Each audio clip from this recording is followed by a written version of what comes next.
A gente tem uma entrevista também com o Marcelo Aro, que é secretário da Casa Civil de Minas Gerais. Ele já vai falar com a gente sobre esse assunto, mas antes disso eu preciso explicar para vocês essa questão, o que está sendo proposto ali na reforma tributária, né? Que é a implementação de quê, pessoal? De um imposto sobre o valor agregado, que está sendo chamado de IVA, e IVA dual. Por quê? Porque são dois impostos ali que estão sendo acachapados, estão sendo aglutinados em dois. São 5 que estão sendo aglutinados em 2. Vocês vão ver a ilustração e vão conseguir entender muito claramente isso, tá?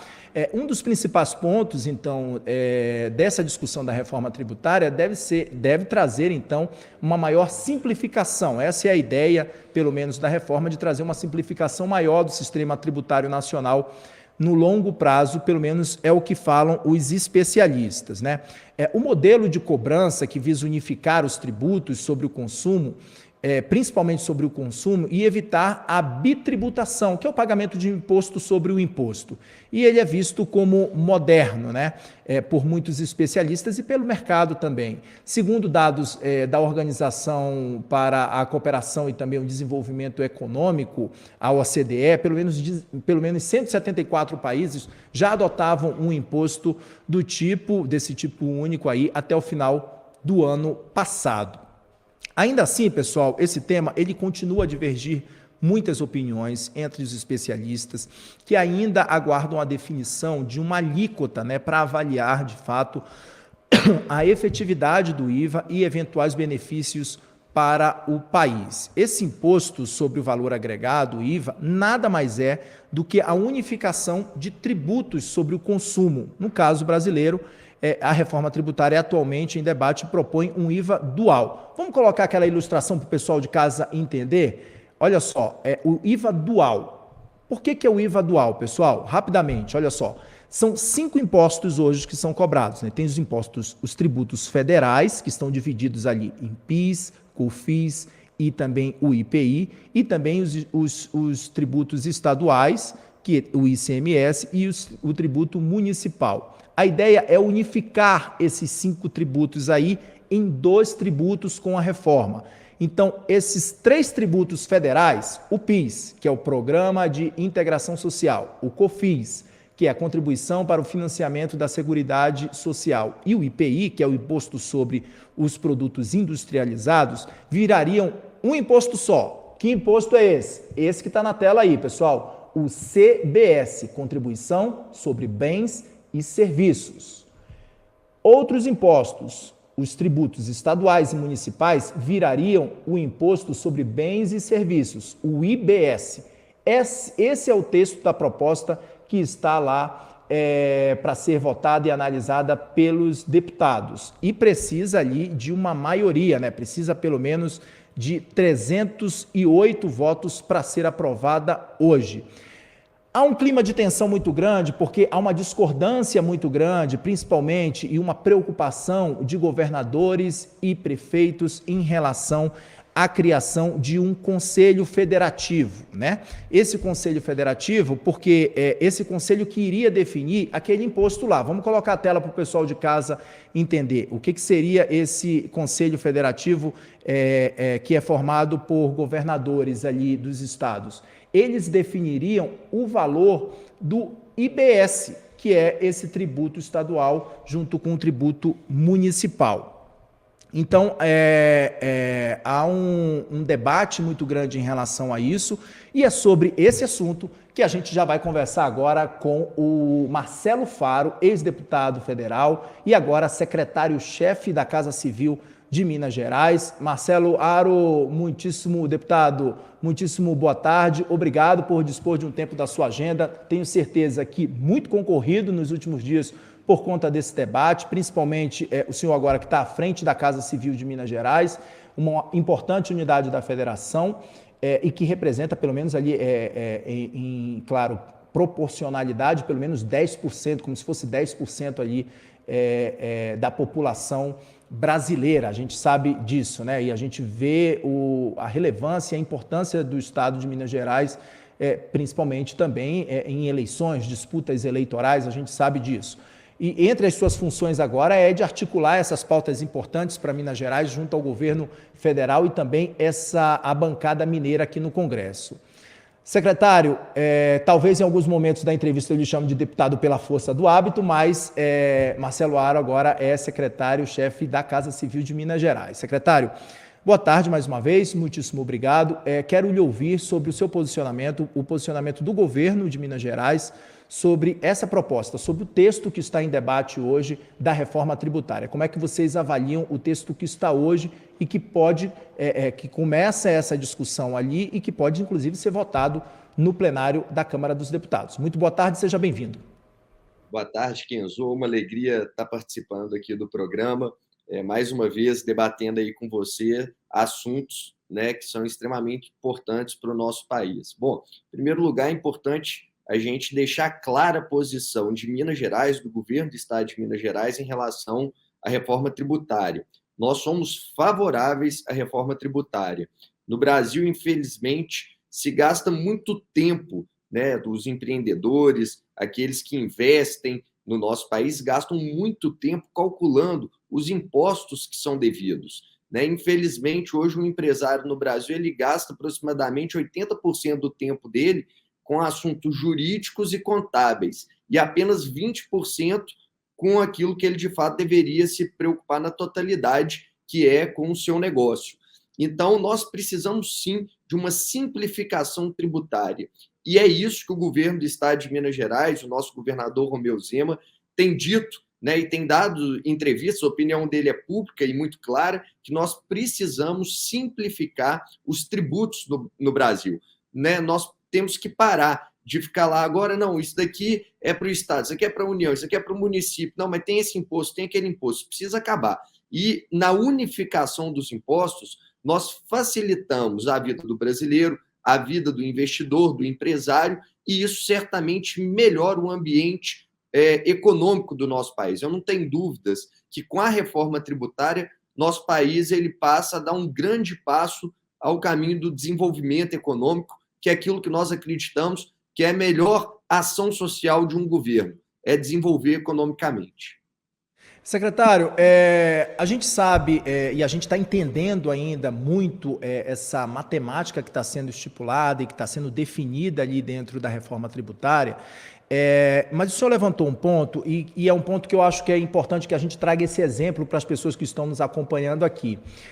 Que hoje, na atual tributação do governo brasileiro, tanto de estados quanto de municípios também, do governo federal, a gente sabe que existem nomenclaturas que mudam, por exemplo, o valor do imposto. E isso traz uma bagunça generalizada no assunto arrecadação. Né? Porque, por exemplo, se a gente for pegar um bombom de chocolate, ele tem uma tributação, né? Esse bombom de chocolate, ele tem ali uma tributação, eu acho que de 5% de IPI, salvo engano. Se for esse bombom de chocolate for classificado como wafer, a tributação é zero. Então, assim, tem esse exemplo e tem outros exemplos. Água sanitária também. Se a água sanitária tem uma tributação, se ela não tiver cheiro e ela for vendida com outro nome, tem tributação zero. Além disso, perfume. O perfume tem uma tributação de 27,3%. Se for vendido como colônia, água de colônia tem uma tributação de 7,8%. Então, assim, é uma bagunça muito grande e isso dificulta bastante também esses pontos e o esclarecimento para que o consumidor tenha ideia de fato de quanto ele está pagando de imposto, quanto aquilo está sendo arrecadado pelos estados, pelos municípios e pelo governo federal. Fato tem um ponto nessa questão que tem gerado uma polêmica muito grande, um questionamento muito grande de governadores, e eu tenho certeza que deve ser um ponto também de discordância do governo de Minas Gerais, que é a criação desse fundo, desse conselho federativo, na verdade. Né? Qual a sua avaliação sobre a criação desse conselho federativo? O questionamento que tem sido feito por muitos governadores é que com a criação desse conselho federativo, os governadores passam a perder força em relação a definição do imposto que é arrecadado para os estados e para os municípios. Qual a sua avaliação, secretário? Kenzo, só fazer uma observação em cima do que você bem disse aí. Hoje a política tributária brasileira ela é a casa da mãe Joana, né? Ela é um absurdo. Quantas vezes a gente já viu pessoas querendo, né, pagar o imposto de maneira correta, perguntando, mas o que eu tenho que pagar, onde que eu tenho que pagar e para quem que eu tenho que pagar? Vira uma confusão generalizada, uma guerra fiscal entre os estados, entre municípios. Então, uma loucura essa questão tributária no Brasil, e é por isso que nós defendemos uma simplificação tributária. Já devia ter acontecido no país, mas não aconteceu, e agora que está prestes a acontecer, nós somos favoráveis à simplificação tributária. Acho que o grande ganho da reforma tributária, Kenzo, é a simplificação. Os outros ganhos nós podemos até deixar mais para frente, podemos discutir mais, mas, de fato, a simplificação já é um grande ganho para o cidadão brasileiro. Bom, em relação ao Conselho Federativo, esse é um ponto que nos preocupa. E isso precisa ser debatido de maneira melhor e o relator, o parlamento, precisa esclarecer para os entes federativos como será essa distribuição do imposto arrecadado. Nós tínhamos uma preocupação porque foi dito na semana passada que essa divisão seria o seguinte: cada estado teria um voto nesse conselho. Então, um estado, um voto, uma cabeça, um voto. Minas Gerais é contrária a essa proporcionalidade, essa distribuição, porque nós avaliamos que a proporção ela tem que ser respeitando, particularmente, né, um exemplo é a questão populacional, ou a questão até de arrecadação, nós também topamos essa distribuição. Mas essa distribuição ela precisa ser melhor esclarecida para a gente. Então, imagine você, Kenzo, Minas Gerais tem aproximadamente um pouco mais de 20 milhões de habitantes. Nós representamos 10% populacionalmente falando do Estado brasileiro. E nós teríamos a mesma proporção de um estado que tem ali 1 milhão de habitantes. E isso não é lógico, isso não é correto, e nós não podemos admitir isso. Da mesma maneira, nós queremos, então, que seja feita uma distribuição correta, justa. Nós não queremos ser beneficiados em nada, mas também nós não queremos ser prejudicados. E do jeito que a coisa estava sendo construída na questão do Conselho Federativo, Minas ficaria prejudicada. E essa foi a grande ponderação do governo de Minas Gerais, que nós trouxemos para debate essa semana no Congresso Nacional. Chamamos os deputados federais de Minas Gerais, que são mais de 10%, né, dos deputados no Congresso Nacional, são 53 deputados federais, falamos, olha, nós não queremos prejudicar ninguém, mas Minas também não pode ser prejudicado. Então, um estado, um voto, nós somos terminantemente contra. Boa. Secretário, então, só para deixar mais claro aqui a situação, vocês acreditam que nessa questão do Conselho Federativo, o peso não deve ser igual para todos os governadores, é isso? Não, não deve ser, porque não é justo que seja. Então, vamos lá. Quando você pega um estado aqui, poderíamos dar exemplo de um estado como Roraima, por exemplo. Se eu não me engano, lá tem 9 deputados federais, por aí, algo em torno disso. Minas tem 53, né? Já há uma diferença em proporcionalidade dentro da Câmara dos Deputados, exatamente pela questão populacional. Então, como que você vai criar um Conselho Federativo onde Minas tem 20 milhões de habitantes e ele vai ter o mesmo peso de voto que um estado que tem 1 milhão de habitantes? Isso não é justo com o povo mineiro. Então, você está querendo falar o seguinte: uma cabeça, um voto, a gente concorda. Então, o voto da cabeça mineira vale menos do que uma cabeça de um outro estado. Isso não é justo. Por que a cabeça mineira vale menos nessa distribuição? Isso não é correto. Olha, Minas já vem sendo prejudicada há muitos anos na política que nós temos no Brasil, no Pacto Federativo. Né? Eu estava lendo um dado de 2021, onde Minas pagou 80 bilhões de impostos para a União e teve um retorno de apenas 40 bilhões, ou seja, metade do que a gente pagou é o que a gente recebe. Então, assim, nós precisamos discutir isso de maneira mais clara e mais objetiva. E quando alguém fala assim, mas Minas tem mais dinheiro do que um estado, por exemplo, do Nordeste, do Norte, eu respondo para vocês, quem fala isso é porque não conhece, por exemplo, o Vale do Jequitinhonha, em Minas Gerais. Não conhece o norte de Minas. Nós temos, por exemplo, cidades aqui como Almenara, que a renda per capita do cidadão, em média, é de R$ 400. Então, assim, nós temos regiões que são paupérrimas, regiões que são mais pobres do que estados que são considerados pobres. Então, isso nós não podemos admitir. E é esse ponto, acho que esse é o ponto crucial que Minas Gerais quer jogar luz, essa proporção no Conselho Federativo. Nós queremos discutir, os nossos parlamentares estão discutindo isso, e, repito, somos favoráveis à reforma tributária, só não queremos ser prejudicados. Aproveitando, então, o que a gente está falando sobre essa questão de dívidas, inclusive, do governo de Minas Gerais com a União, secretário, tem aí um ponto, né, que foi cobrado, inclusive, a decisão, o governo do presidente Lula ali cobrou uma dívida de 16,4 bilhões de reais do governo estadual. Como é que vocês estão avaliando esse cenário agora? Olha, se hoje a gente tiver que pagar 16,4 bilhões de reais para a União, certamente vai faltar aqui em Minas remédio, né, nos hospitais. A gente não vai ter dinheiro para pagar o salário dos servidores aqui. Eu não acredito que seja essa a vontade do governo federal. Eu vou ficar espantado caso o governo federal chegue à conclusão que tem mesmo que pegar esse dinheiro aqui e deixar o mineiro passando a dificuldade que tem, que vai passar caso a gente não tenha esse recurso aqui à disposição do nosso Estado.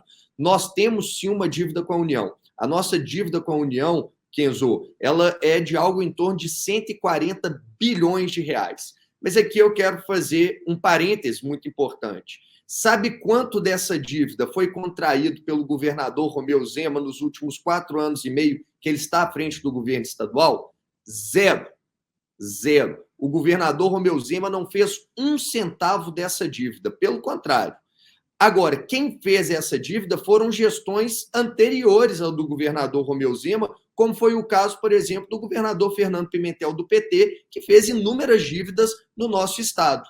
E o que o governador Romeu Zema está fazendo agora é equacionar as contas para que a gente possa pagar a União. E isso foi feito na primeira gestão do governador Romeu Zema. A gente, pela primeira vez, depois de década, conseguimos ter um superávit no nosso orçamento. Ou seja, a gente ganhou mais do que a gente gastou, coisa que não acontecia há mais de 10 anos em Minas Gerais, porque o governador tem responsabilidade. Acabou com todas as mordomias aqui que tinham no estado e tem, de fato, se dedicado a pagar aquilo que é importante. Mas, para isso, para pagar a dívida com a União, e nós não negamos a dívida, nós temos que ter responsabilidade. Nós precisamos do regime de recuperação fiscal, e é o que a gente propõe. A gente mandou o regime de recuperação para a Assembleia Legislativa de Minas Gerais, e inclusive vencemos agora uma decisão no STF na semana passada que nos permitiu aderir ao regime de recuperação fiscal e que nós podemos, até dezembro desse ano, estar negociando com a Secretaria do Tesouro Nacional como que vai se dar esse pagamento. Nós faremos um pagamento à vista e parcelaremos em vários anos o restante dessa dívida. Kenzo, para ficar muito claro para quem está nos assistindo, é o seguinte: é igual um pai de família que recebe 3 mil reais por mês durante anos, gastou 4 mil, então todo mês ele ali.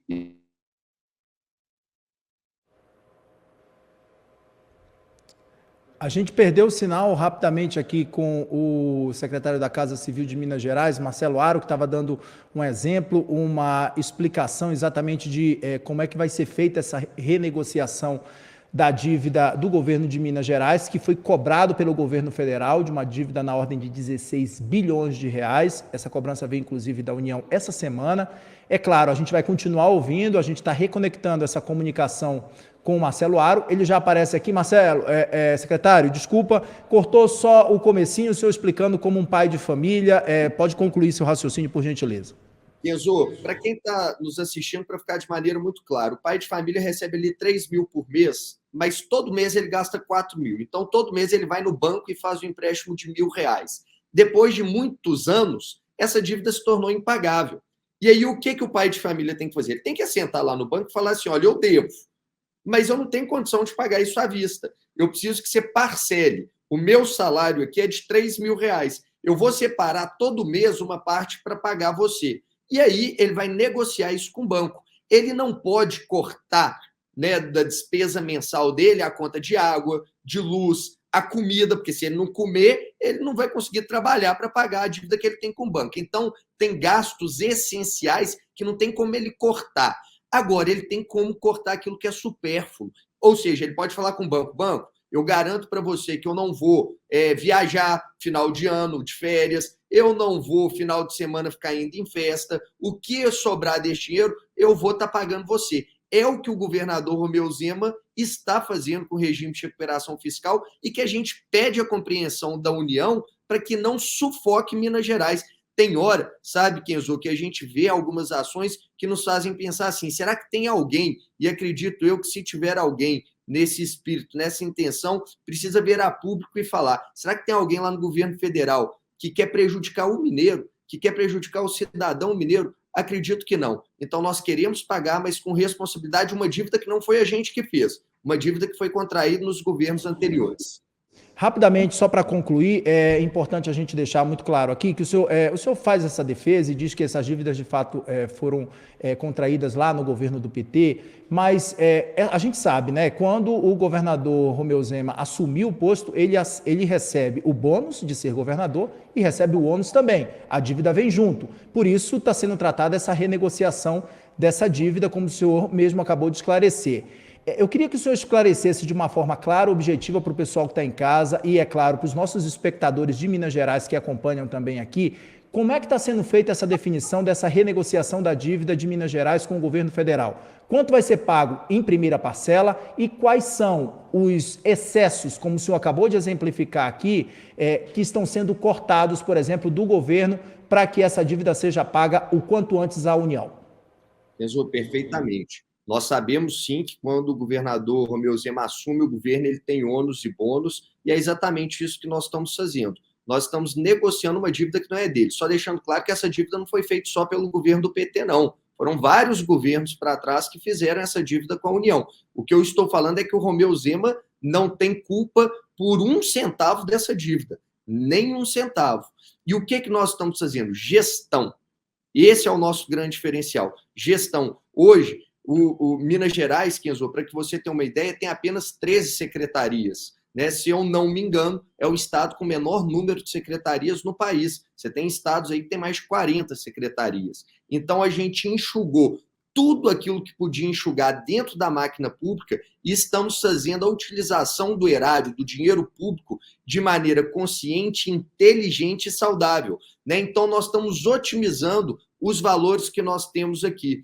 É claro, isso demandou da parte do governador muita sabedoria no primeiro mandato. Ele teve que renegociar, por exemplo, acredite se quiser, Kenzo, aqui em Minas Gerais os prefeitos não recebiam o repasse obrigatório constitucional. O governo do estado, durante um tempo, reteve o repasse constitucional obrigatório. Então, a gente chegou, teve que chamar os prefeitos, falar, olha, de fato, também estamos devendo vocês, além da União, estamos devendo vocês, mas vamos pagar isso com sabedoria, aos poucos, e fizemos todos esses pagamentos e continuamos fazendo. Então, nós não estamos aqui dizendo, Kenzo, que a gente não quer pagar. O que a gente está falando é, nós temos que pagar com sabedoria e inteligência, é o que nós estamos fazendo. E, para isso, tem um regime de recuperação fiscal, que nós já apresentamos a nossa proposta para a Assembleia Legislativa, que agora está debatendo o plano para que seja votada na Assembleia e aí a gente possa, de fato, aderir ao plano de recuperação fiscal do Estado de Minas Gerais. Em relação à negociação, Kenzo, ela ainda não está fechada. Então, eu não tenho como te falar qual que vai ser esse valor à vista que nós vamos pagar. Mas estamos negociando com a Secretaria Nacional do Tesouro. Nós queremos pagar o maior volume possível à vista, né, de primeira parcela para a União, porque quanto mais a gente pagar, mais amortização nós vamos ter nas parcelas vindouras. Então, a nossa intenção é pagar uma parcela maior. E, para isso, também, nós estamos encaminhando para a Assembleia Legislativa privatizações de estatais para que entre dinheiro no nosso caixa e, com esse dinheiro, a gente possa amortizar a dívida com a União. Nós temos aqui, por exemplo, a CEMIG, a Copasa, a Codemig, que são estatais que, no nosso entendimento, elas vão ter uma rentabilidade maior quando a iniciativa privada assumi-las. Não é o nosso know-how, não é o know-how do setor público administrar essas empresas. Então, nós queremos privatizá-las. Também já estamos enviando esses projetos para a Assembleia Legislativa para que a gente possa privatizar. Privatizando,